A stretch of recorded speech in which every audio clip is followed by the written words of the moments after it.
기쁘고 행복한 부활절 잘 보내셨습니까? 오늘 이스터 먼데이입니다. 우리 고난주간 특세를 잘 마치고 우리 다시 일상의 새벽 기도로 돌아왔습니다. 오늘 이 시간 마태복음 마지막 부분을 하게 될 건데요. 우리 기도하면서 오늘 하루도 주님 앞에 올려드리는 시간이 되기를 원합니다. 하나님 아버지 감사합니다.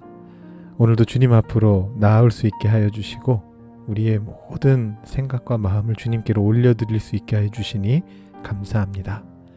긴 사순절의 시간 동안에 또 우리 고난주간 특별 새벽기도의 기간 동안에 주님 앞에 아침마다 나와 우리의 마음을 올려드릴 수 있도록 인도해 주신 그 은혜를 감사드립니다. 이제 우리 다시 일상의 새벽기도로 돌아와서 우리 함께 주님의 말씀을 보고자 합니다.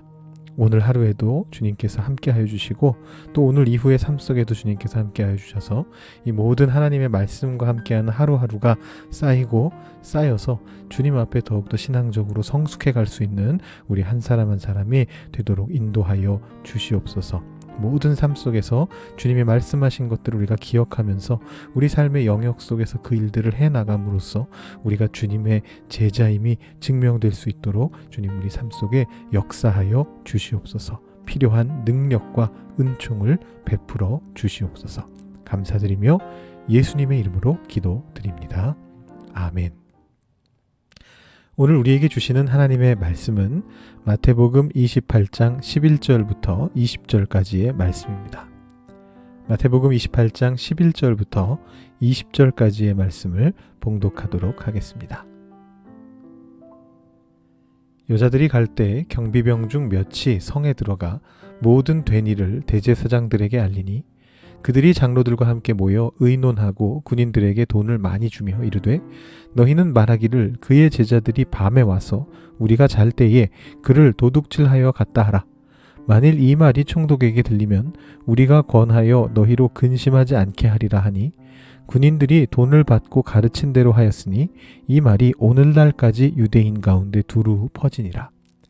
11 제자가 갈릴리에 가서 예수께서 지시하신 산에 이르러 예수를 배웁고 경배하나 아직도 의심하는 사람들이 있더라.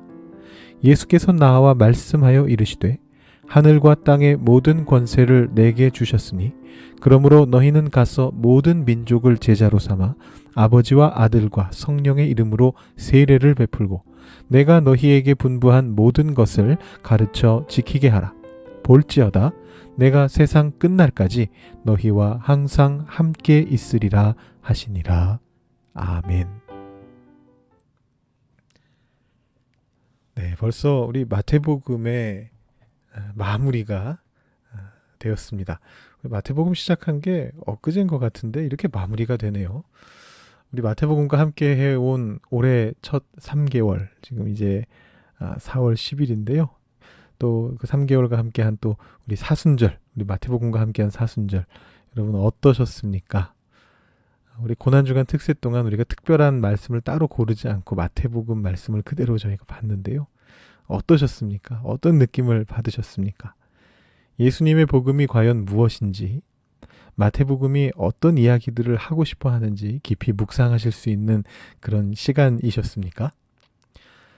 오늘 말씀 굉장히 중요합니다. 이 마무리라고 하는 것이 시작만큼이나 중요한 것이죠.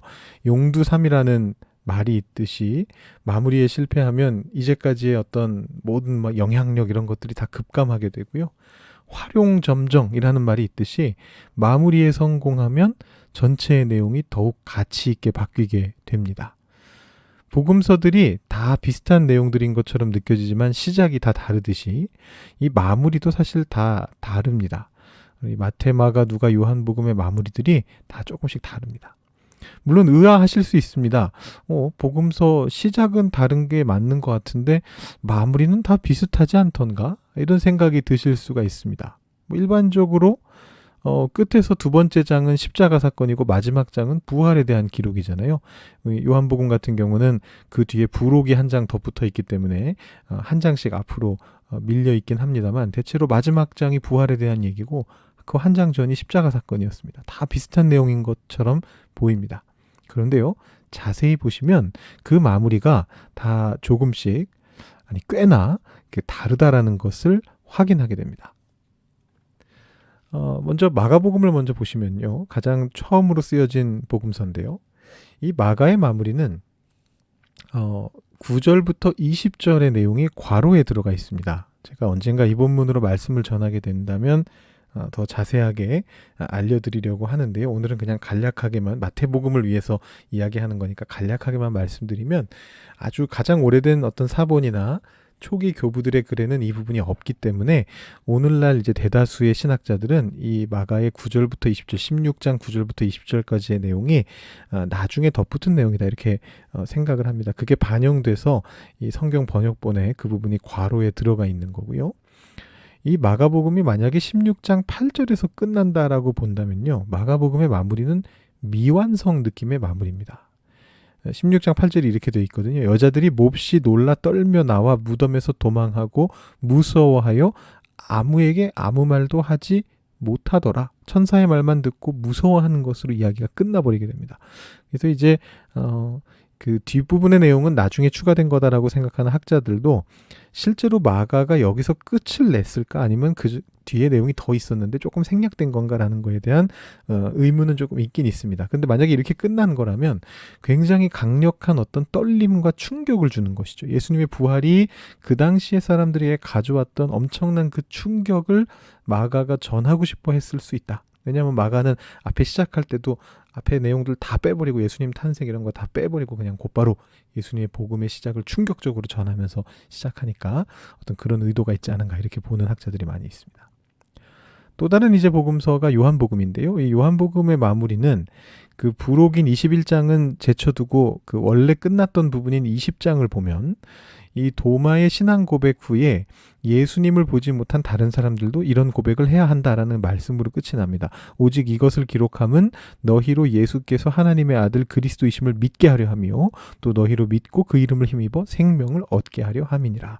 제가 얼마 전에 한번 아마 주일 설교였던 것 같은데 이 요한복음의 1장으로 설교를 드리면서 요한의 관심이 이런 쪽에 있다. 신앙 고백하게 하는 것. 예수님을 보지 못한 세대들도 신앙 고백하게 하는 것이다 말씀드린 적이 있는데 그런 내용으로 마무리가 됩니다. 누가복음의 경우는 가장 마태하고 유사한데 미묘한 좀 강조점의 차이가 있습니다. 누가 같은 경우는 이 누가복음 끝부분에서 예수님의 승천을 묘사하는데요. 그 구체적인 내용은 사도행전으로 미뤄둡니다. 그리고 성전으로 돌아와서 찬송하는 어떤 제자들의 모습으로 마무리가 되고 있습니다. 그런데 이제 마태는요, 예수님의 선교 명령으로 이 내용을 마무리를 합니다. 그 이유는 이제 마태의 관심 중에 하나가 이방인에 대한 선교였기 때문이죠. 마태복음 맨 앞부분 설교할 때도 제가 이런 마태의 관심을 말씀드린 바가 있습니다. 기억하시기에는 너무 먼 과거겠습니다만 1월 첫 주에 설교할 때 동방 박사들이 예수님의 탄생 때 황금 유황 모략을 들고 왔었다. 그걸 마태가 전하고 있다라고 하면서 제가 이미 예수님의 탄생 때에 이방인들이 그 곁에 있었다는 것을 마태가 말하고 있는 것이 바로 이방인에 대한 어떤 선교와 연결된다. 마태의 관심과 연결된다. 이런 말씀을 드린 적이 있습니다. 그래서 마태복음은 사실은 이 이방인에 대한 어떤 관심으로서 수미상관적으로 앞과 뒤에서 그 두 가지를 다 이야기하면서 마무리를 하고 있는 것이죠. 오늘 말씀도 이제 사실 두 부분으로 나눌 수 있는데요. 앞부분을 보시면 바로 이 마무리를 위한 이방인에 대한 어떤 관심과 선교의 마무리를 위한 빌드업이 나타나고 있습니다. 예수님께서 마지막에 뭐라고 말씀하셨느냐 하면 제자들에게 세상 곳곳으로 가서 복음을 전하라라고 말씀하셨는데요. 근데 오늘 말씀 앞부분을 보시면 예수님의 제자들만 복음을 전하고 있는 것이 아닙니다. 군인들도 무언가를 전하고 있습니다. 그것은 제가 이름을 붙여본다면 안티복음이라고 부를 만한 그런 것입니다. 오늘 말씀 13절부터 15절 말씀을 보시면 너희는 말하기를 그의 제자들이 밤에 와서 우리가 잘 때에 그를 도둑질하여 갔다 하라. 만일 이 말이 총독에게 들리면 우리가 권하여 너희로 근심하지 않게 하리라. 이렇게 이제 대제사장들과 장로들이 얘기하니까 군인들이 돈을 받고 가르친 대로 하였으니 이 말이 오늘날까지 유대인 가운데 두루 퍼지니라. 이렇게 되어 있습니다. 이 전략을 부르는 여러 가지 용어들이 있습니다. 유언비어, 혹은 마타도어, 흑색선전, 또는 물타기 이런 표현도 쓰는데요. 없애지 못하면 묻어버려라. 어떤 그 진실이 있는데 그 진실을 완전히 없애지 못할 것 같다면, 가리지 못할 것 같다면 차라리 다른 정보를 흘려서 대중들이 뭐가 진실인지 알아보지 못하게 막 이렇게 혼란스럽게 만드는 어떤 그런 전략들입니다. 근데 그것을 이제 유대인들이 한 거죠. 사실 오늘날에도 우리가 이런 것들을 보게 됩니다. 오늘날 우리가 인터넷과 유튜브를 통한 그 정보의 홍수 시대를 살아가고 있지 않습니까? 그래서 이 정보의 홍수 속에서요, 누가 맹활약하고 있느냐 하면 이 군인들 같은 사람들, 이 대제사장들과 장로들과 같은 사람들이 맹활약하고 있습니다. 이단들이요, 그야말로 맹활약을 하고 있습니다. 여러분, 인터넷에서 내가 궁금한 게 생겨서 성경에 대해서, 기독교에 대해서 궁금한 게 생겨서 기독교 관련 내용을 검색해 보시잖아요. 대부분 이단 사이트와 연결이 됩니다. 깜짝 놀랄 정도로 이단 사이트들이 앞에 검색이 됩니다. 여러분, 이런 상황 속에서 우리는 고민을 해봐야 됩니다. 유튜브 같은 경우도 마찬가지거든요. 어떤 내용이 이단의 내용일 수도 있고, 유튜브 같은 경우는 완전히 뭐 이단들의 내용들이 막 전면에 나오진 않지만, 과연 거기서 말하고 있는 내용들이 얼마만큼 신앙적으로 성숙한 내용들인가라고 물어본다면 조금 의아한 내용들이 막 나옵니다. 고민을 해봐야 됩니다. 이 말씀을 내가 어떻게 받아들여야 되는가? 이 정보의 홍수 속에서 무엇이 정말 진리이고 진실이라는 것을, 그리고 내 삶과 연결이 되는 내용이라는 것을 어떻게 판단할 것인가 고민을 해봐야 됩니다. 결국 그것은 내가 무엇을 들어야 하는가에 대한 어떤 질문이 되겠죠. 그리고 더 나아가면 내가 듣고서 그것을 어떻게 전달할 것인가, 내가 무슨 일을 알리러 나갈 것인가, 그것을 어떻게 알릴 것인가라는 질문하고도 연결될 수 있습니다. 왜냐하면 예수님이 지상 명령으로서 전하라라고 말씀하셨기 때문이죠. 이 앞부분에서 군인들이 행했던 것이 사실은 정말로 그 뒤에 나오는 예수님의 지상 명령에 안티테제라고 부를 만한 진짜 정반대의 속성을 죄다 다 띠고 있습니다. 예수님은 제자들에게 제자로서 세상으로 나아가서 예수님이 전한 걸 가르치라라고 말씀하셨는데, 군인들은 반대로 돈을 받고서 그 돈을 준 사람이 말한 대로 그대로 전달했습니다. 가르침 받은 그대로만 전했습니다. 예수님의 제자들은 의심하는 가운데서도 예수님의 명령을 따르는데, 군인들은 이 시체를 도둑질해 간 게 아니라는 사실을 명확하게 알고 있으면서도 반대로 말하는 것을 의도적으로 선택했습니다. 예수님의 제자들은 모든 민족을 향해 나가지만 군인들의 말은 유대인들 가운데서만, 그 문제에 관심 있을 만한 사람들한테서만 퍼져나갔습니다. 이 정도로 반대이기 때문에 사실은요, 우리가 이 군인들을 반면교사로 삼으면 됩니다. 군인들이 한 반대로만 하면 됩니다. 무슨 일을 어떻게 알릴 것인가, 어떤 얘기를 듣고 어떻게 알리러 나갈 것인가, 돈에 휘둘리는 대신에 사명감을 가지고 나아가면 됩니다. 명백하게 거짓이라는 것을 알고서도 그걸 전해서는 안 됩니다. 의심은 할 수 있습니다. 여러분, 제자들도 예수님 보고 경배하면서도 여전히 의심을 가지고 있었다라고 오늘 말씀이 기록되어 있거든요. 28장 17절을 보시면 예수를 배웠고 경배하나 아직도 의심하는 사람들이 있더라, 이렇게 되어 있는데요. 그럼에도 그 명령에 순종하면서 제자로서의 삶을 살기 위해 애쓰면서 다른 사람들에게 온 세상 속에서 내가 살아가는 영역 속에서 복음을 전하는 그런 삶을 살아야만 된다라는 것이죠. 그것을 알려야 된다라는 것입니다. 오늘 말씀에 알려주는 중요한 내용이 한 가지 더 있습니다. 그건 뭐냐면요, 이 진리라고 하는 것은 살갗과 살갗이 마주치는 곳에서 전달된다라는 것입니다. 사람들의 인격과 인격이 마주하는 곳에서 전달된다라는 것입니다. 예수님과 제자들은요, 서로 보았고 만났습니다. 그 자리에서 물론 경배도 있었고 의심도 있었습니다. 여러분, 경배와 의심이 어떻게 한 자리에 있을 수 있을까요? 어떻게 예수님을 경배하면서도 제자들은 여전히 의심할 수 있었을까요? 그것은 예수님과 제자들이 인격과 인격으로 마주대했기 때문입니다. 여러분, 인격과 인격이 마주할 때 늘 좋은 일만 생기는 것은 아닙니다. 금슬이 좋은 부부라고 안 싸우는 건 아니잖아요. 예수님과 내 관계가 좋다고 해서 나에게 의심이 안 드는 것은 아닙니다. 그런데 적어도 그런 의심 안에서 예수님 앞에 그 의심들을 솔직하게 내려놓고 이야기하면서 대화하면서 예수님께 경배하려는 그런 삶을 살아가는 사람들은 예수님과 인격과 인격으로 마주대하고 있는 것이죠. 지상 명령도 마찬가지입니다. 예수님은 가서 모든 민족을 제자로 삼으라라고 말씀하시거든요. 여러분, 제자로 삼으려면 만나야 됩니다. 그냥 마주치는 게 아니고 관계를 맺어야 됩니다. 인격과 인격으로 만나야 됩니다. 깊은 대화를 나눠야만 됩니다. 길 가다가 담배 피는 청소년을 꾸짖었다고 해서 제자 삼았다라고 말하는 사람은 아무도 없습니다. 제자와 스승의 관계라는 것은 삶을 나누면서 인격과 인격이 마주치는 것을 말하는 것입니다. 그렇기 때문에 예수님의 지상명령을 지키는 방법은요, 그냥 아무데나 나가가지고 예수천당 불신지옥을 외치는 게 아닙니다. 지상명령을 지키는 방법은요, 인터넷에서 얼굴 모를 사람들하고 막 토론해가면서 막 말싸움 해가면서 진리를 지키기 위해서 전투적으로 싸우는 게 아닙니다.